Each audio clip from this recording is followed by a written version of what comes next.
Hola, ¿qué tal? Bienvenidos al noveno episodio del podcast Hablando con los jueces. El día de hoy nos encontramos con... Melba Priego, muchas gracias por la invitación. Muchas gracias a ti por venir. Jesús. Melba, ¿nos podrías platicar un poco acerca de tu cargo actual, el cual desempeñas, a grandes rasgos? Sí, bueno, mi nombre completo es Melba Idalia Priego Jiménez. Actualmente soy subsecretaria de Acuerdos de la Segunda Sala de la Suprema Corte de Justicia de la Nación, que está enfocada en las materias administrativa y de trabajo. Perfecto. ¿Y cuál es el cargo al que te postulaste? Estoy participando en la elección judicial para jueza de distrito en materia laboral por el noveno distrito, que son las delegaciones Tlalpan y Coyoacán. Perfecto. Primero que nada, te queremos agradecer tu valioso tiempo que te has tomado para venir a este podcast, a este episodio, con el único fin conocer tu opinión acerca de las peticiones de las personas trabajadoras y de los estudiantes de los videos que te mostraremos a continuación. Entonces, a Al continuación. contrario, muchas gracias a la voz trabajadora por abrir estos espacios en donde nos podamos dar a conocer, expresarnos y pues el decirle a la sociedad que somos una opción, ¿no? Para que a la hora de votar tengan un abanico de posibilidades y escojan a las mejores personas. Entonces procederemos a mostrarte unos videos y de los cuales te haremos unas preguntas a continuación. Perfecto. Hola, ¿qué tal? Nos encontramos con Carla Martínez, Carla. ¿Me podrías decir qué le pedirías a tus nuevos jueces en materia laboral? profesionalismo, claridad, transparencia, compromiso y mucha empatía también con todos nosotros. Perfecto, te agradecemos. Gracias. Hola, ¿qué tal? Nos encontramos con Alan Suárez. Alan. ¿Nos podrías decir qué le pedirías a tus nuevos jueces en materia laboral? Yo primero pediría que fueran honestos, que lo que nos están prometiendo hoy realmente sea por lo que van a trabajar durante su periodo y que se preocupen por el pueblo realmente, no que solamente sea un eslogan. Gracias, Alan.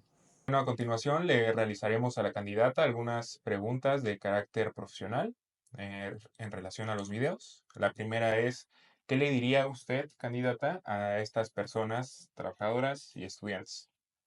Bueno, yo creo que lo primero que habría que decir es que confíen en mí, que sepan que me he dedicado por más de 10 años a la materia del trabajo. Es una materia que me apasiona profundamente, no solo en el ámbito jurisdiccional, porque he sido por 10 años secretaria proyectista en un tribunal colegiado en materia de amparo directo, vemos los tribunales colegiados.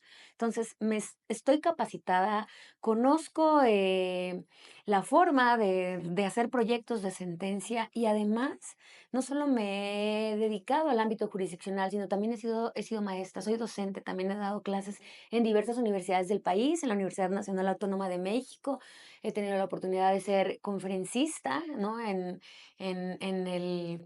en el programa de maestros laboralistas que se tiene en la facultad. Entonces, primero les diría que confíen en mí, que soy una persona preparada, que soy una persona comprometida, que me he dedicado al derecho del trabajo por muchos años, que conozco perfectamente lo que significa la ciencia, lo que significa el derecho del trabajo, lo que busca el objetivo del derecho del trabajo, que es un equilibrio que tenemos que tener. El derecho del trabajo busca siempre el equilibrio, Jesús, entre la mano de obra y el sector capitalista. Entonces, conozco de verdad conozco la materia, ¿no? Y además he tenido la oportunidad en esta actividad que he desempeñado como secretaria proyectista de escuchar a los quejosos, escuchar a los trabajadores, a ambas partes, al sector trabajador, al sector obrero y al sector patronal, ¿no? Claro. Yo creo que lo principal, porque lo he vivido en la práctica, no es lo mismo ser secretario proyectista que ser titular de un juzgado. Ustedes saben, el público que nos está escuchando, que el principal receptor, ¿no? Del sentir de los quejosos es el secretario, ¿no? Porque es quien los escucha, es quien los recibe. Y yo estoy de la idea de que si los jueces nos abrimos y estamos al alcance de los quejosos, cambiaría totalmente la impartición de justicia en México, porque ese sentir, esa cercanía con las personas que están en un litigio cambia totalmente la perspectiva, ¿no? Yo creo que he dictado más de 1000 sentencias, he proyectado más de 1000 sentencias con un enfoque social, con un enfoque humano, sí quiero decirles a tanto a los trabajadores, volviendo a la pregunta, como a los estudiantes, que me den la oportunidad, que voten por mí, que mi trabajo siempre ha sido honesto, honrado, con una profunda vocación de servicio, porque además amo lo que hago, ¿no? Entonces ese sería lo principal, que confíen en mí, que vean mi trabajo, no estoy hablando sin pruebas. Ustedes pueden checar las sentencias que he redactado, los criterios que he emitido con perspectiva de género, con perspectiva del adulto mayor, de los migrantes. En realidad ha habido un trabajo que he hecho por crecimiento, ¿no? Profesional y personal también. Claro, candidata, mientras documentábamos las entrevistas durante todo este proceso, nos hemos percatado que la población, desgraciadamente, ya no existe un sentimiento común de justicia, ya no existe esa confianza hacia los juzgadores. Sí. ¿Qué piensa usted acerca de eso? ¿Cree que se puede de nuevo, digamos, presentar en la población, en la sociedad mexicana, este sentimiento común de justicia? ¿Lo cree posible? Sí, yo estoy totalmente de acuerdo en que hay sed de justicia, ¿no?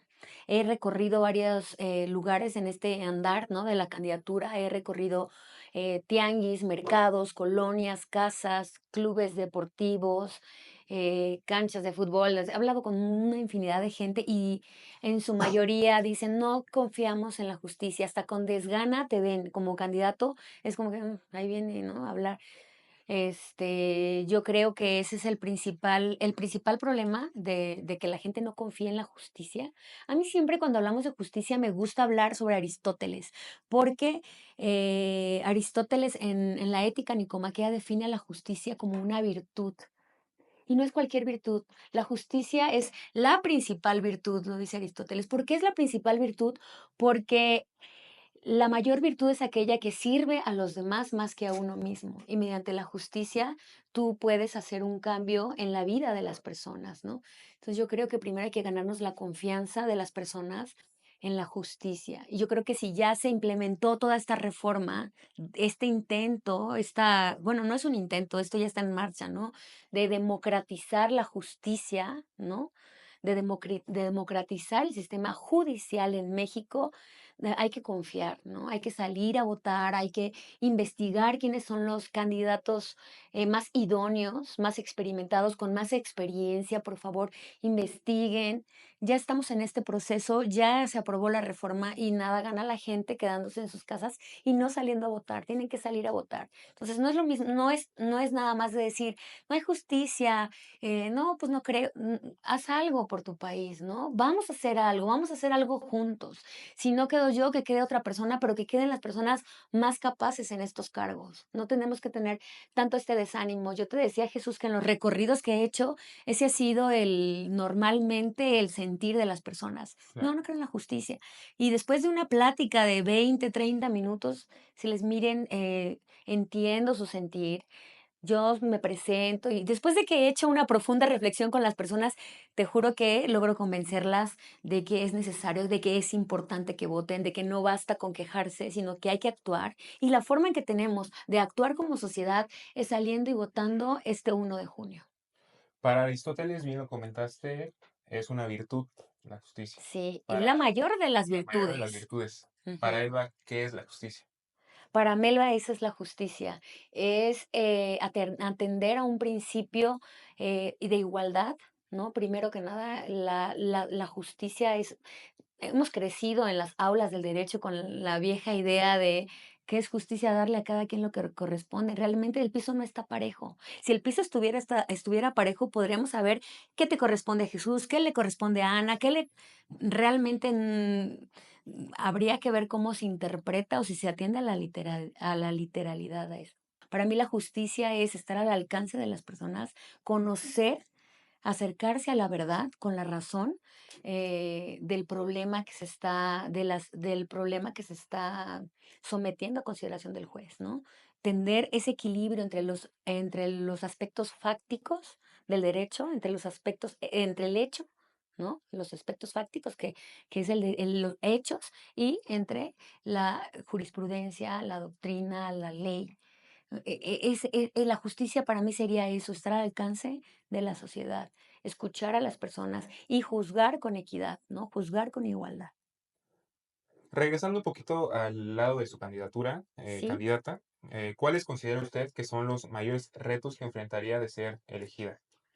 Bueno, actualmente tenemos un reto desde el 1 de mayo de 2019. Tú sabes, Jesús, que con la reforma a la Ley Federal del Trabajo se transformó todo el sistema de justicia laboral y todavía estamos en ese camino, ¿no? Entonces, primero, también ese sería un gran reto que ya he tenido la oportunidad de trabajar aplicando con las reformas a la Ley Federal del Trabajo en el tribunal colegiado, haciendo las sentencias. Entonces, en principio, seguirle dando continuidad a a la reforma, ¿no? Priorizar la conciliación, ¿no? Siempre ha sido la reforma, uno de los ejes más importantes de la reforma de la Ley Federal del Trabajo fue apostarle al medio alternativo de solución de controversia. ¿Y cuál es ese medio alternativo para nosotros, los laboralistas? La conciliación, Sí, es. ¿no? Que ya es un aspecto fuera de juicio, es prejudicial. La conciliación se separa de esta vieja doctrina que teníamos, que era parte del juicio. ¿Te acuerdas que teníamos la audiencia trifásica, que es demanda, conciliación, demanda, excepciones, ofrecimiento y admisión de pruebas? Se saca de ahí la conciliación, que es lo mejor que se puede hacer, porque la conciliación no debe de ser dentro de un juicio, sino por fuera. Entonces, principalmente el reto sería darle continuidad. Y principalmente el reto es tener esa oportunidad de resolver los juicios de manera inmediata, ¿no? Ese es un reto muy grande y yo he escuchado a varios candidatos con sus propuestas también de que voy a resolver 5 asuntos en una semana. A veces es muy complicado porque hay asuntos que son más complejos. Entonces, el principal reto es para mí automatizar o crear sistemas de tecnología, una organización interna en el juzgado que nos permita acelerar estos procesos, ¿no? Que nos permita ser más eficientes y enfocarnos a lo realmente importante.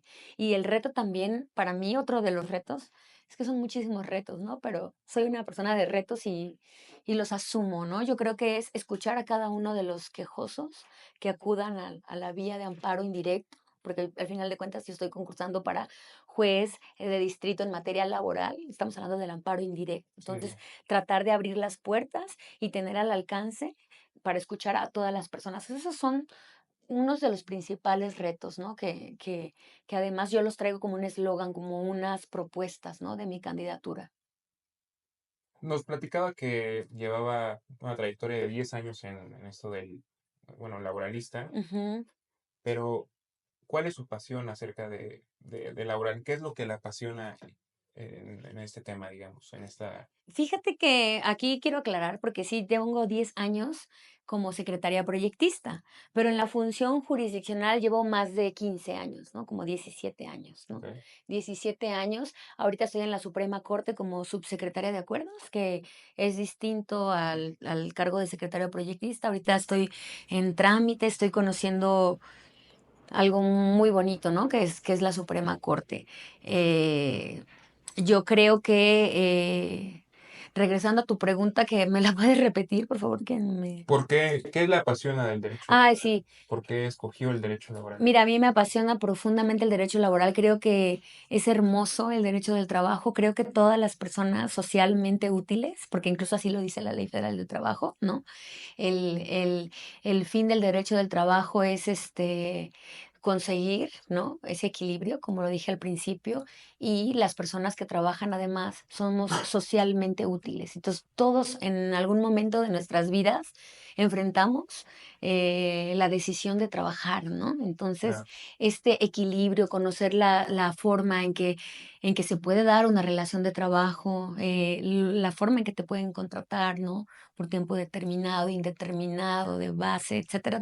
Todas estas cuestiones, a mí me fascina el derecho del trabajo. En principio, no fue tanto que decidiera dedicarme al derecho del trabajo, sino fue en donde encontré el espacio para laborar y después hice que me gustara. Y actualmente me apasiona muchísimo. De hecho, siempre que puedo trato de escribir, tengo algunos artículos ahí sobre el derecho del trabajo, ¿no? En algunas revistas también, ¿no? De hecho, uno de los principales artículos que escribí que me emociona mucho y hasta me gusta platicarlo porque en una ocasión, estando en el tribunal colegiado, se hizo un libro de la Asociación Mexicana de Juzgadoras, hizo un libro en conmemoración a la ministra en retiro que en ese año ya se retiraba Olga Sánchez Cordero, Claro. y entonces hicieron un libro, las mujeres de la Asociación Mexicana, y me acuerdo en ese entonces que la magistrada que era mi titular decía, quiero escribir algo que sea profundo, ¿no? Que realmente implique un cambio, ¿no? Que haya algo que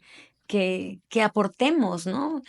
¿Quieres colaborar conmigo para escribir el artículo? Y entre las dos estuvimos piensa y piensa, eso ya tiene muchos años, pero me acuerdo muy bien y es algo que me siento muy orgullosa, que decidimos, a ver, después de mucho pensar, porque hay muchos temas, desde el derecho al trabajo de los trabajadores de campo, de los deportistas profesionales, de los migrantes, decidimos hablar sobre el derecho de las mujeres trabajadoras que se convierten en madres por vía de adopción. ¿Qué crees? Que escribimos ese artículo, hicimos una investigación a nivel internacional, checamos qué otros andamiajes jurídicos regulaban esto. La mujer que se convierte en madre por vía de adopción también necesita una licencia porque necesita un tiempo de adaptación con el menor que está adoptando y además el interés del menor de adaptarse a su nueva vida, ¿sabes? Entonces, eso lo reflexionábamos y lo pensábamos y me acuerdo que hicimos una comparación, estudiamos la legislación de Alemania, de Japón. Hicimos un artículo muy bonito que está en ese libro que fue publicado por la editorial Porrúa. Y al año siguiente, ¿qué crees? Se reformó la Ley Federal del Trabajo y se estableció la licencia para las mujeres trabajadoras madres por vía de la adopción. Dime tú, a mí me apasiona muchísimo mi trabajo y quisiera hacer más cosas, sobre todo para regular el trabajo de los grupos vulnerables. Es importante enfocarnos en los grupos vulnerables. Hay mucha discriminación en el empleo, ¿no? Hay muchas trabas que las mujeres enfrentamos como mujeres trabajadoras, enfrentamos mucha acoso, hostigamiento, discriminación, Claro. aspectos que son importantes. Los trabajadores de campo, bueno, ni se diga, ¿no? Antes de venirme a la corte a trabajar, que ya había estado antes en la presidencia con el ministro Lainez en el 2019 y ahora tuve la oportunidad de regresar en febrero de este año. Antes de regresar a la corte teníamos un asunto de unos trabajadores de campo que los sacaron de Chiapas para ir a la pizca, así le llaman, a la siembra del aguacate en Michoacán, y no les pagaban. O sea, sí les daban sus viviendas, pero no tenían sueldos, tenían 2 meses sin cobrar. Entonces, yo estaba que me moría por resolver el asunto, por terminar el proyecto y no lo pude terminar, pero realmente disfruto mucho, al margen de a dónde nos lleve esta elección, voy a seguir comprometida con los derechos fundamentales de los trabajadores. Igual, desde su experiencia, platicando durante todos estos episodios, nos hemos percatado que no sabríamos si llamar propuestas, Ujú. pero digamos, ¿cuáles son sus ejes principales en los cuales usted atacaría de ser elegida?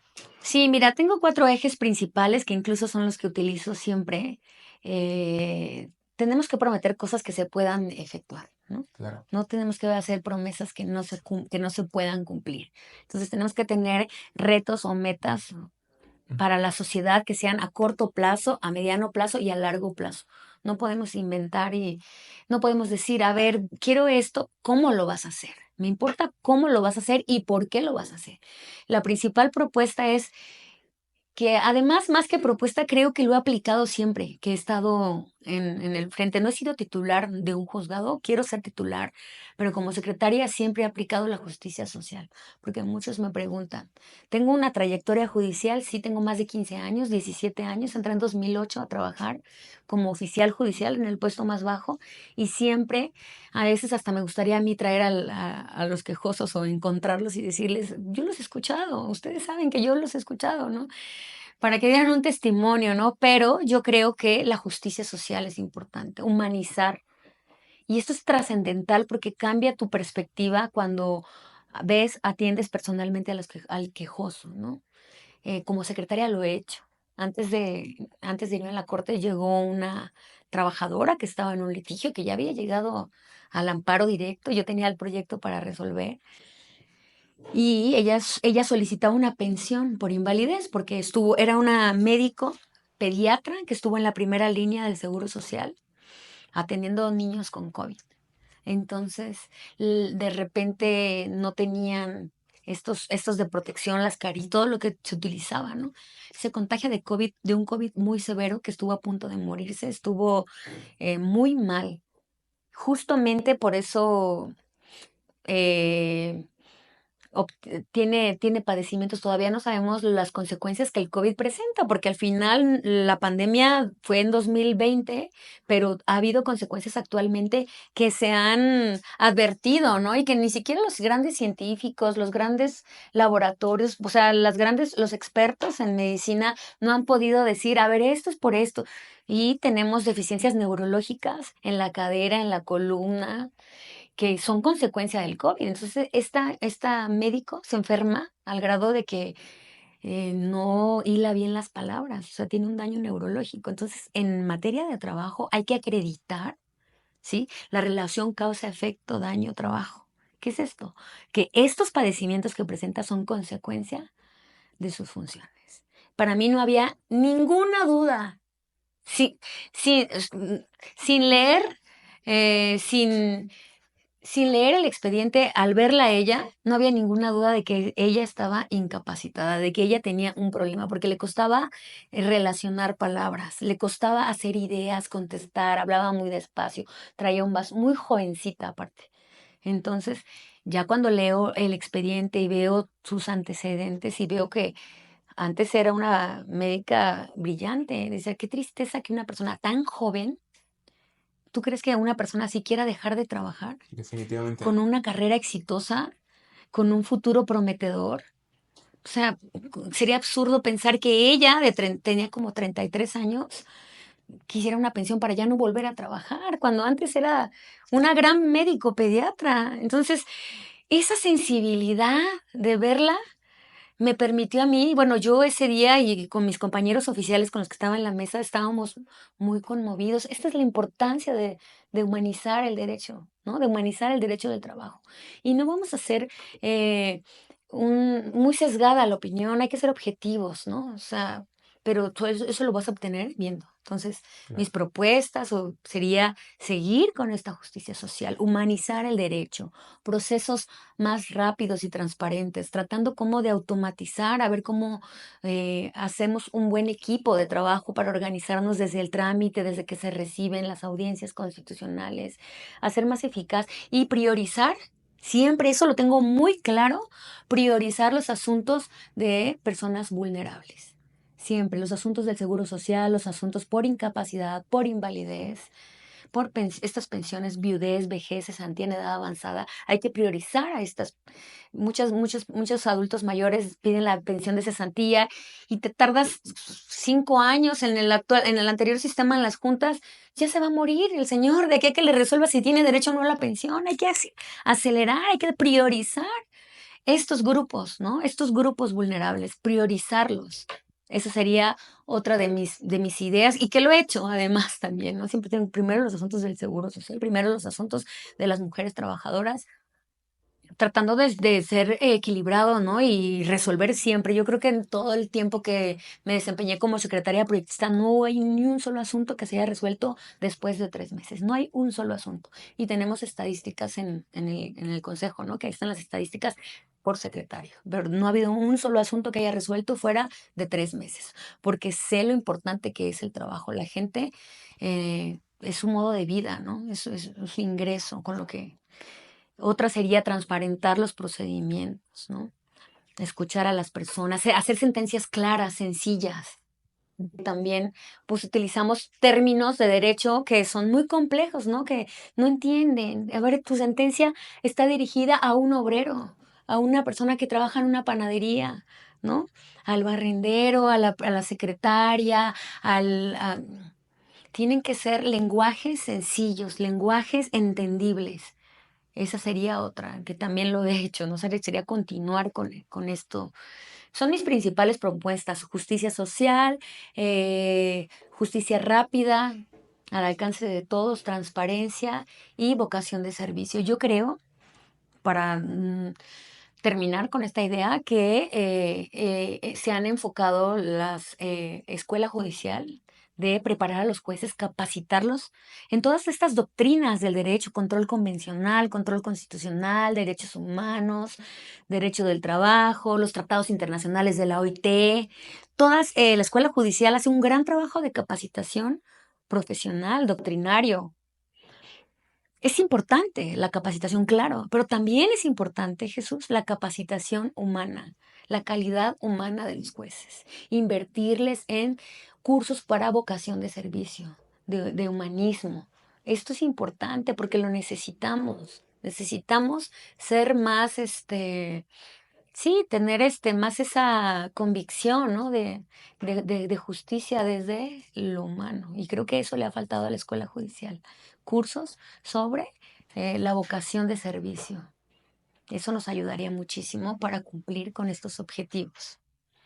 Elba, capacitada, nos queda claro que estás lista, ¿te sientes lista para este Sí, reto? sí, me siento lista, estoy preparada, tengo los conocimientos, he estudiado académicamente, tengo la licenciatura, la especialidad, la maestría, estoy terminando el doctorado actualmente. He dado clases en diversas universidades sobre el derecho del trabajo, en la escuela judicial, en las casas de la cultura jurídica. Melba está lista para ejercer como jueza de distrito. Ojalá la gente me dé la oportunidad, vote por mí. De verdad que no les voy a, no voy a dejar mal, ¿no? Esto que tengo yo como convicción lo voy a seguir haciendo y mejorando. Únicamente me recuerdas al libro para el cual escribiste.